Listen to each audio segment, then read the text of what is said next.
আশরাফ আলী থানভী রহমতুল্লাহ আলাইহি একটা ঘটনা লেখছে।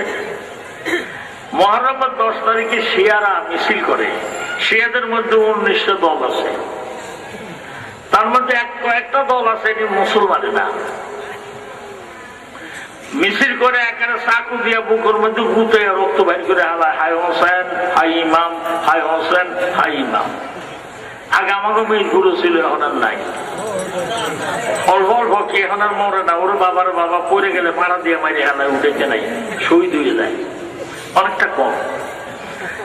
এখন মিছিল করে বুকের তাজা রক্ত রোডের মধ্যে ছেড়ে দিচ্ছে, দিয়ে এরপরে মাগরিবের নামাজ গোসল করে এরকম একটা মাঠের মধ্যে একজন হাকিম হয়, একজন উকিল হয়, একজন জল্লাদ হয়, ওই বিচার বসায়। আমাকে সুন্নি পোলা অফিসার দেখতে গেছে যে শিয়ারা সারাদিন 10 মুহররমের মিছিল করে ওরা কিসের বিচার বসাইছে। সেও যে এই সোজা বুঝছি সুন্নি আমাকে দলের লোক। 5টা মূর্তি আছে, এত বড় একটা, এত বড় একটা, এত বড় একটা, এত বড় একটা। পয়লাটা ইমাম হুসাইন, এরপর একটা বিবি ফাতেমা, তারপরটা হযরত আলী, এরপরটা রাসূলুল্লাহ, এরপর একটা আল্লাহ। বলেন নাউযুবিল্লাহ। 5টা মূর্তি সাজাইছে। উকিল একজন খাড়াইছে, হাকিম এজলাসে বসে, জল্লাদের তলোয়ার নিয়ে খাড়াই আছে, আর সব শ্রোতারা এরকম বসে আছে যারা সারাদিন মিছিল করছে।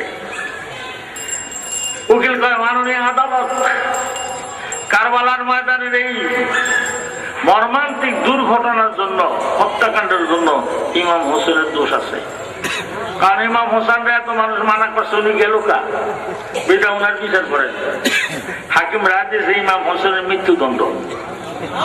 সঙ্গে সঙ্গে তলোয়ার দিয়ে জল্লাদ ইমাম হোসেনের পুতুলটাকে 2 টুকরা, আর সব শিয়ার হাতে তালি দেয়, বিচার ঠিক হয়েছে, বিচার ঠিক হয়েছে। এরপর মাননীয় আদালত, কারবালার ময়দানে হত্যাকাণ্ডের জন্য বিবি ফাতেমারও দোষ আছে। বিবি ফাতেমা মরার সময় কেন ছেলেরে বললো না যে খবরদার কারবালার কাছেও করে যাচ্ছে, বিধা ওনার বিচার করেন। আদালত রায় দিয়েছে বিবি ফাতেমারও মৃত্যুদণ্ড। জল্লাদে কোপ দিয়া ফাতেমার পুতুলের 2 টুকরা, আর সব হাতে দিয়ে বিচার ঠিক হয়েছে। এবার মাননীয় আদালত, কারবালার ময়দানের মর্মান্তিক দুর্ঘটনার জন্য হযরত আলীরও দোষ আছে। হযরত আলী কেন তার ছেলেকে বলে গেল না যে খবরদার কারবালার কাছেও যায় না, আমি একবার হেনে যে বিপদে উঠছি, বিদায় ওনার বিচার করেন। হাকিম রায় দিয়েছে হযরত আলীর মৃত্যুদণ্ড। জল্লাদ কোপ দিয়ে হযরত আলীর পুতুলের 2 টুকরা করে হারাইছে, আর সব হাতে তালি দেয়, বিচার ঠিক হয়েছে। এবার মাননীয় আদালত, কারবালার ময়দানের এই মর্মান্তিক দুর্ঘটনার জন্য রাসূলুল্লাহর দোষ আছে।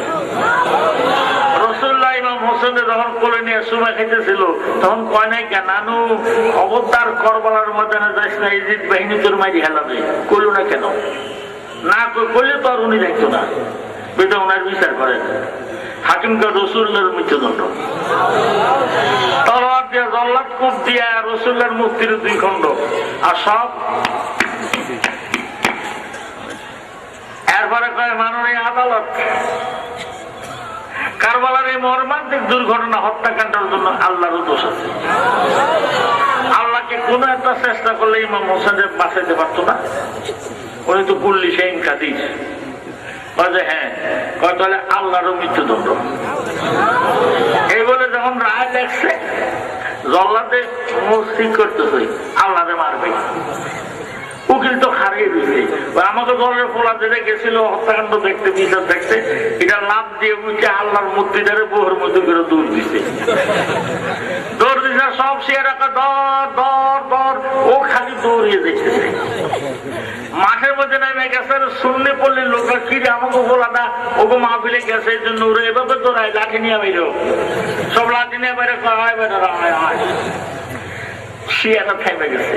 সেটা ধরে যে ঘটনা কইসার কয় আল্লাহ তোরে বাঁচাইছে, ওরা ধরতে পারলে তোর মাইরে হেলাইছ।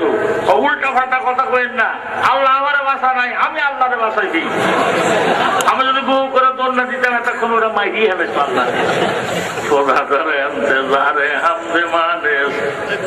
মোহাম্মদ চশমে বান্না হে সালাম, খোদাদার আফেরি মজমুস্তফা বস মোহাম্মদ হামেদে হামদে খুদা